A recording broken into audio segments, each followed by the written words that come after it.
प्यारे बच्चों, आज हम यूपी बोर्ड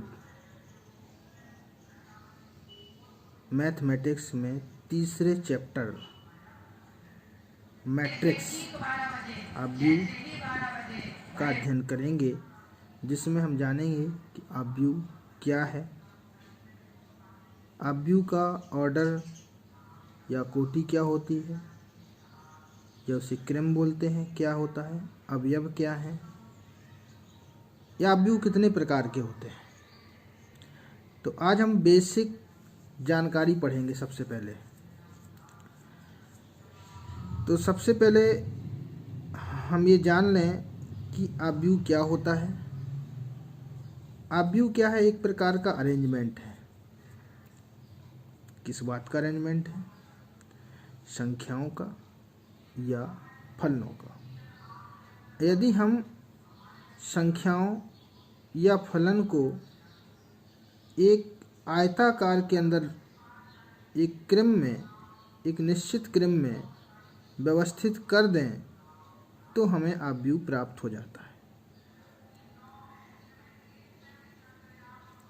जिसमें पंक्तियां होती हैं और स्तंभ है।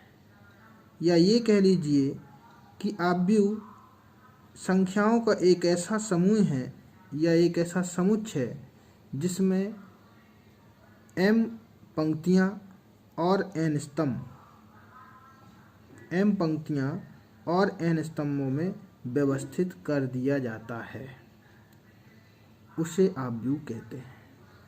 और इन संख्याओं को ऑब्यूव के अवयव कहते हैं या प्रविष्टियां कहते हैं। तो सबसे पहले इसे हम बड़े ब्रैकेट में लिखते हैं, और जो भी हम ऑब्यूव को निरूपित करने के लिए अक्षरों का इस्तेमाल करते हैं वो सारे कैपिटल्स होते हैं, और अवयवों को निरूपित करने के लिए जिन अक्षरों का प्रयोग करते हैं वो सारे स्मॉल होते हैं। तो आपने देखा हो ज़्यादातर ऑब्यूव को कैपिटल ए बी कैपिटल अक्षरों से निरूपित करते हैं। तो एक ऑब्यूव में जब हम उसे आयताकार के विन्यास के रूप में व्यवस्थित करेंगे तो पंक्तियां भी होंगी, स्तंभ भी होंगे। क्षैतिज में जितने भी अवयव होंगे वो पंक्तियां कहलाएंगी। ऊर्ध्वाधर में जितने भी अवयव होंगे, ऊर्ध्वाधर में जिस तरीके से व्यवस्था होगी वो सारे स्तंभ कहलाएंगे। हर ऑब्यूव में अलग अलग हो सकते हैं। जैसे हमने 3 स्तंभ ले लिए, 4 पंक्तियां ले ली, 4 पंक्तियां ले ली, 3 स्तंभ ले लिए। तो अब आती है व्यवस्था कि ये किस क्रम का ऑब्यूव है। तो ऑब्यूव का जो क्रम होता है या ऑर्डर होता है, उसको जो लिखने का सही तरीका ये होता है कि सबसे पहले हम पंक्तियों की संख्या लिखेंगे, फिर मल्टीप्लाई का चिन्ह लगाएंगे, फिर स्तंभों की संख्या लिखेंगे। कुल मिलाकर के पंक्ति गुणे स्तंभ, पंक्ति गुणे स्तंभ, ये ऑब्यूव का क्रम होगा। और अगर क्वेश्चन पूछा जाता है कि ऑब्यूव, इस ऑब्यूव में कितने अवयव हैं, तो पंक्ति और स्तंभों का गुणा कर दीजिएगा। जैसे 4 पंक्तियां हैं, 3 स्तंभ हैं, 4 तिहाई 12 अवयव हो जाएंगे। सिंपल है। अब इसमें ही पूछ लिया जाता है कि 12 अवयव दिए हुए हैं, 12 अवयव दे दिए जाए, उनको कितने क्रमों में लिख सकते हैं। तो जरूरी नहीं है कि 4 गुणे 3, इसकी कई संभावनाएं हो जाएंगी। 1 गुणे 12, एक पंक्ति में 12 अवयव लिख दीजिए, वो भी क्रम बन जाएगा। 2 गुणे 6, 2 पंक्ति बना दीजिए, 6 अवयव लिख दीजिए आप, 6 दूनी 12 हो जाएंगे। 3 गुणे 4 लिख दीजिए, 4 ती 12, 3 चौके 12। 4 गुणे 3 लिख सकते हैं, 4 पंक्ति लिख दीजिए, 3 अवयव लिख दीजिए। 6 दूनी 12, 6 आप पंक्ति लिख सकते हैं, 2 स्तंभ लिख सकते हैं। 12 गुणे 1, 12 गुणे 1, 12 पंक्ति लीजिए, लिख दीजिए, 1 स्तंभ, तो 12 गुणे 1। तो हम इस तरीके से अगर 12 अवयव दिए हैं तो उसको सबसे पहले 1 गुणे 12 के क्रम में लिख सकते हैं, 2 गुणे 6 के क्रम में लिख सकते हैं, 3 गुणे 4 के क्रम में लिख सकते हैं, 4 गुणे 3 के क्रम में लिख सकते हैं, 6 गुणे 2 के क्रम में लिख सकते हैं और 12 गुणे 1 के क्रम में लिख सकते हैं। ये हो गया क्रम। आव्यूह को शॉर्ट तरीके से भी निरूपित कर सकते हैं हम। एक कैपिटल ए ले लीजिएगा, बराबर एक ब्रैकेट लगा दीजिए बड़ा वाला, स्मॉल लेटर ए लिख दीजिए, सफिक्स में आई जी लिख दीजिए, ब्रैकेट के बाहर एम क्रॉस एन लिख दीजिए। यहाँ पर एम क्या है? पंक्तियाँ हैं, एन क्या है? स्तंभ में। आई पंक्ति को ही निरूपित करेगा, जे भी स्तंभ को निरूपित करेगा। चलिए अब आव्यूह के प्रकार में आ जाते हैं। टाइप्स ऑफ मैट्रिक्स क्या होता है?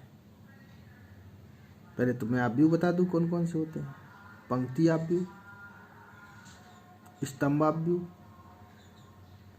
वर्ग आव्यूह, विकर्ण आव्यूह, अदिश आव्यूह, अपर त्रिभुजीय आव्यूह, ऊपर त्रिभुजीय आव्यूह, निम्न त्रिभुजीय आव्यूह, शून्य आव्यूह, क्षैतिज आव्यूह, ऊर्ध्वाधर आव्यूह। ये टाइप्स ऑफ मैट्रिक्स हैं। सबसे पहले हम समझते हैं कि पंक्ति आव्यूह क्या है।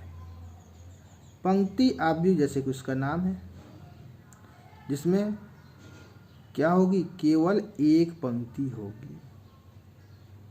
स्तंभ चाहे जितने हों, पंक्ति कितनी होगी? केवल एक होगी, तो उसे हम पंक्ति आव्यूह कहते हैं। स्तंभ आव्यूह क्या होगा?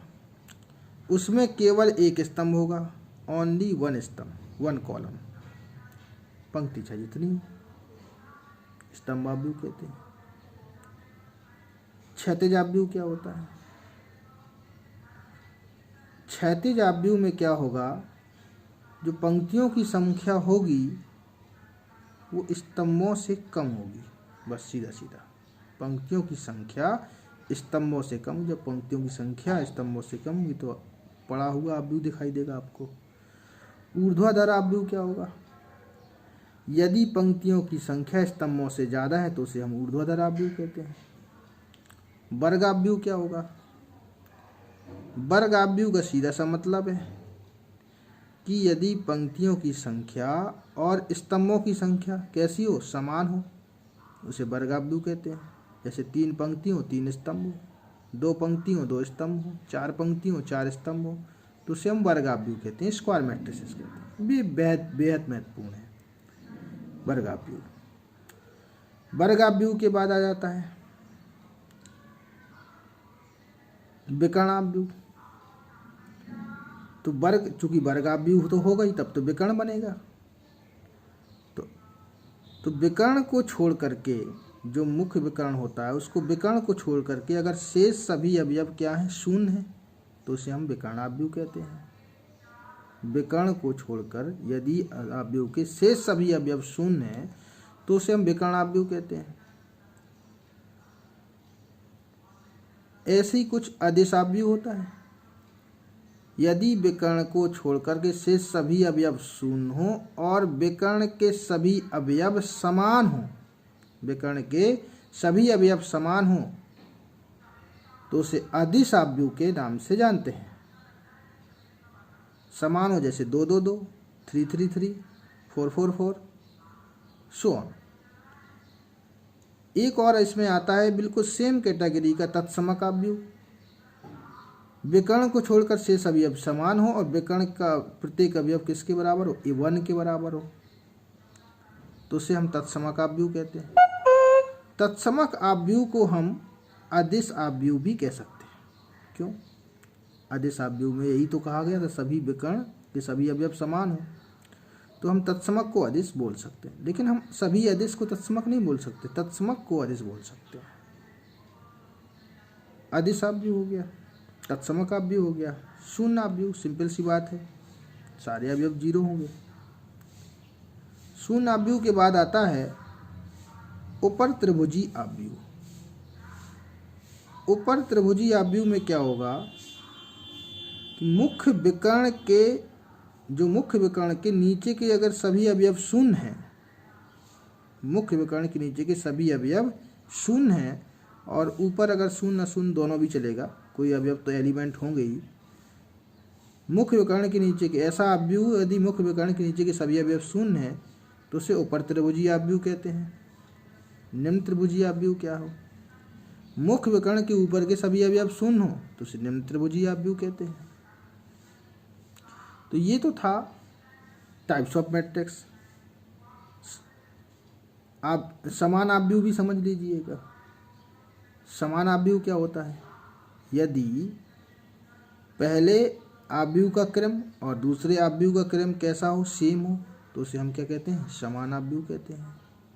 ऐसे सवाल भी आते हैं, तुलना करनी पड़ती है क्योंकि समान आव्यूह, इसके बाद ही हम लोग आव्यूहों का योग करना, आव्यूहों का जोड़ना, आव्यूहों का घटाना, हम समान आव्यूहों को ही जोड़ सकते हैं, समान आव्यूहों को ही घटा सकते हैं। गुणा में ऐसा नहीं है, फिर आव्यूह का हम गुणा करना बताएंगे। ठीक है बच्चों, बहुत बहुत धन्यवाद। Thank you.